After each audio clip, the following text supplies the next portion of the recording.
Assalamu alaikum, dear students of class 7th. Hope you are fine and fit and fighting the corona. I am Fazal Mahmood Bhatt, your science teacher. Today I am going to teach you about rusting of iron. What is rusting of iron?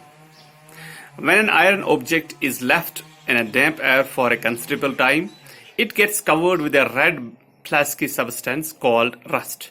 The process is called rusting. So rusting क्या होती है? जो हमें आज पढ़ना है rusting of iron और rusting क्या होती है। तो इस हम कहते हैं कि जब हम आयरन को ऐसे ही छोड़ते हैं एयर में कुछ टाइम के लिए, तो इस आयरन के ऊपर एक सबस्टेंस हम देखेंगे रेड ब्राउन एक परत चढ़ती है जिसको हम रस्ट कहते हैं, और कश्मीरी जबान में हम उसको खाई बोलते हैं, और इस प्रोसेस को हम रस्टिंग ऑफ आयरन कहते हैं। तो फिर एक बात मैं कहता हूं कि जब हम आयरन ऑब्जेक्ट्स को बाहर रखेंगे कुछ टाइम के लिए, तो वहां पे हम देखते हैं कि उस पर एक रेड ब्राउन फ्लैश की सबस्टेंस, रेड ब्राउन की एक परत चढ़ती है। उस परत को हम रस्ट कहते हैं और कश्मीरी जबान में हम उसको खाई कहते हैं। द प्रोसेस, और इस प्रोसेस को हम रस्टिंग कहते हैं। अब प्रोसेस ऑफ रस्टिंग रिप्रेजेंट कैसे किया जाता है? हमने लिखा है iron plus oxygen plus water gives hydrated iron oxide, जिसको हम दूसरा नाम रस्ट भी कहते हैं। तो जब हमारे पास आयरन होगा और जब हमने उसको बाहर रखा, वहां पे आप ऑक्सीजन होगा और मॉइस्चर, इंपॉर्टेंट ये दोनों चीजें, यानी वहां पे ऑक्सीजन तो होता ही एयर में और मॉइस्चर, और वहां पे कुछ मॉइस्चर यानी कुछ नमी भी होनी चाहिए एटमॉस्फेयर में। तो उससे क्या होगा, वहां पे आप देखोगे कि उस पर एक वो रेड ब्राउन फ्लश की सबस्टेंस चढ़ेगी जिसको हम हाइड्रेटेड आयरन ऑक्साइड कहते हैं और रस्ट कहते हैं। अब सवाल यह है कि ये जो रस्टिंग है ये एक कंटिन्यूस प्रोसेस है। अगर हमने इसको प्रिवेंट बचाया नहीं तो ये फिर इस पूरे आयरन ऑब्जेक्ट को खा सकती है। लेकिन यहां पे मैं आपको बता दूं, ये जो रस्टिंग है, although it is a very slow process, ऐसा नहीं है कि ये जो रस्ट इस पर चढ़ी और इसके साथ ही विद इन मिनट्स या विद इन डेज ये खत्म होगा। It took lot of time, but ये इसकी लाइफ को, मैं ये कहूंगा कि ये इसकी लाइफ को कम करता है। फॉर एग्जाम्पल, अगर फॉर एग्जाम्पल मान ले कि इस आयरन की लाइफ 100 साल हो, लेकिन रस्ट की वजह से इसकी लाइफ कम हो सकती है। तो इसलिए ये जरूरी है कि हम इस रस्ट को बचाएं, हम इस आयरन को रस्ट से बचाएं। अब मसला यह है कि आयरन को रस्ट से क्यों बचाना है और उसके लिए मतलब कैसे हम बचा सकते हैं। देखो, आपको पता है रस्टिंग के लिए दो चीजें बड़ी इंपॉर्टेंट है। एक है यानी कंडीशंस नेसेसरी फॉर रस्टिंग। क्या है? रस्टिंग के लिए कुछ कंडीशंस का होना जरूरी है। पहली कंडीशन है प्रेजेंस ऑफ ऑक्सीजन, यानी ऑक्सीजन प्रेजेंट होना चाहिए। And second one is present of water और मॉइस्चर, या दूसरी कंडीशन है वहां पे मॉइस्चर होना चाहिए, वाटर होना चाहिए। अब देखें, अगर हम इन दो कंडीशंस को दूर रखने में कामयाब हो जाएंगे, फिर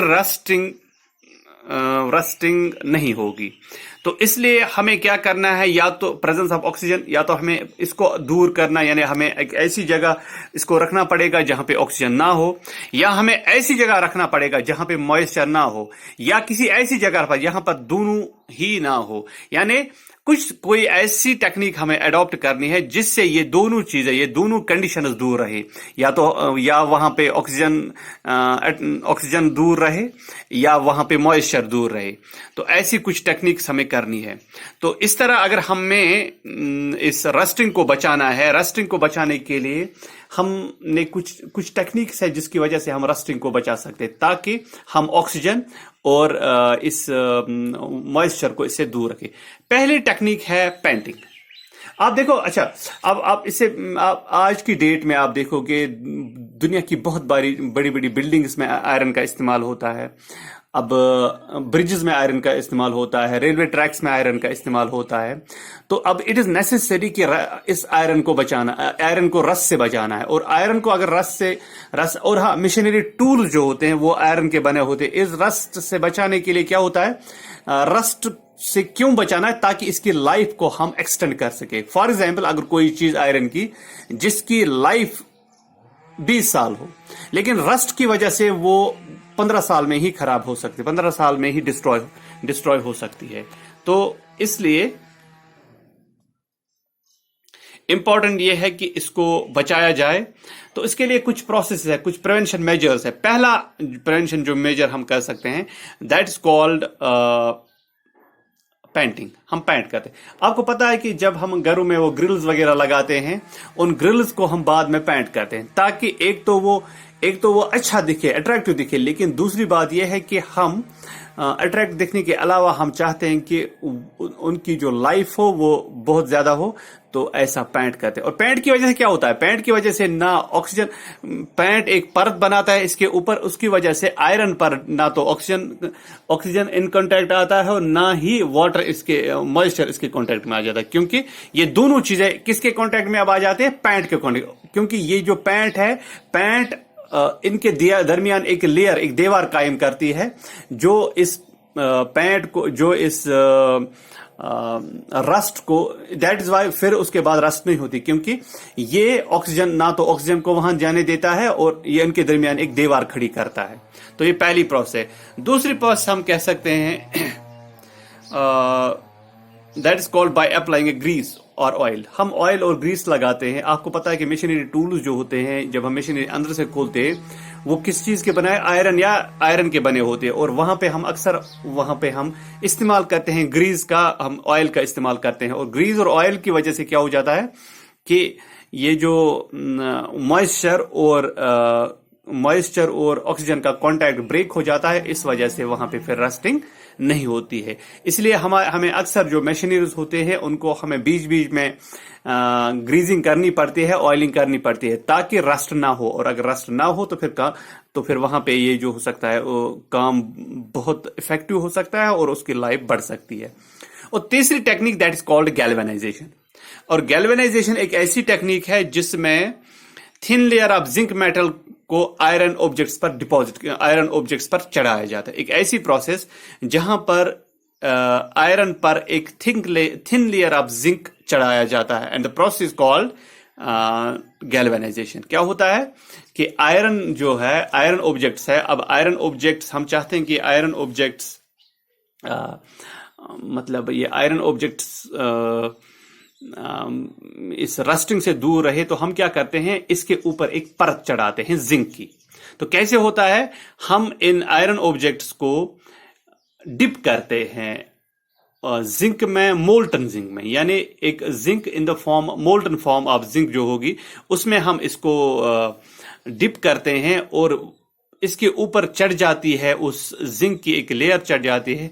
इसकी वजह से इनका जो contact with oxygen and with this moisture वो दूर हो जाता है, इनका कांटेक्ट ब्रेक हो जाता है। और कांटेक्ट ब्रेक होने की वजह से ये जो कंडीशन है कि आयरन के लिए इंपॉर्टेंट है कि एक तो ऑक्सीजन होना चाहिए और मॉइस्चर होना चाहिए, तब जाकर वहां पे हाइड्रेटेड आयन बन सकता है। लेकिन अगर हम यहां पर इनके कांटेक्ट को ब्रेक करेंगे तो फिर वहां पे रस्ट नहीं होगी। इस तरह ये सेफ रहेगा और लॉन्ग चलेगा और इसकी जो लाइफ है वो बढ़ सकती है। तो ये थी about the galvanization. So this was all about the rusting of iron, conditions necessary for rusting and prevention, how to prevent a rusting. तो prevention में हमने पहला कहा painting, second कहा applying grease और oil, और third one कहा galvanization. galvanization में जहां पे हम कहते हैं zinc layer इसके ऊपर चढ़ा देते हैं। अब zinc layer ऑक्सीजन और वाटर को दूर रखती है, क्योंकि ये उनके साथ उनको कैरोड नहीं कर पाती है, क्योंकि ये उनके साथ रस्ट नहीं बनाती। तो इस तरह हम इसको गैल्वेनाइजेशन के जरिए भी अलग रखते हैं। So this was all about rusting of iron, condition necessary for rusting of iron and how to prevent rusting. Hope कि आपने इस चीज को अच्छे से अंडरस्टैंड किया होगा। इंशाल्लाह कल एक और topic, it is the last topic जो होगा इस चैप्टर का, दैट इज कॉल्ड क्रिस्टलाइजेशन, उसके साथ आपके खिदमत में फिर हाजिर होते हैं। टिल देन अल्लाह हाफिज, but be safe, stay in homes, stay away from, keep the social distance, stay away from the congestion, wear masks, wash your hands. Thank you. Assalamu alaikum.